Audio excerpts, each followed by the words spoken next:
Hello friends, ఈ వీడియోలో మనీని సేవ్ చేయడంతో పాటు మన ఆరోగ్యాన్ని కూడా కాపాడుకునే విధంగా మీకు ఒక ప్రోడక్ట్ను చూపించబోతున్నాను.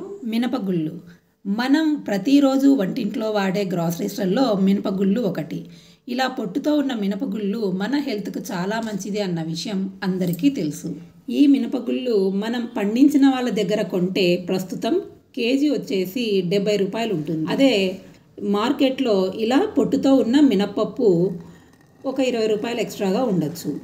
ఇక వీటిని మిషన్ ఆడించుకుంటే ఒక 20 రూపాయలు ఎక్స్ట్రా, అంటే 100 లేదా 110 రూపాయలకి మనకు మినపగుళ్ళు రెడీ అవుతాయి. అదే మార్కెట్లో వచ్చేసి దీని కాస్ట్, అంటే ఆల్రెడీ వాళ్ళు పాలిష్ చేసిన మినపప్పు, దాంట్లో కెమికల్స్ కూడా ఉంటాయి. ఆ మినపగుళ్ళ కాస్ట్ వచ్చేసి 170 రూపాయల పైనే ఉంది. అంటే మనం ఇలా మినపగుళ్ళు తెచ్చి తయారు చేసుకోవడం వల్ల కొన్న దానికన్నా మనము 70 రూపాయల పైనే మనము సేవ్ చేసుకోవచ్చు.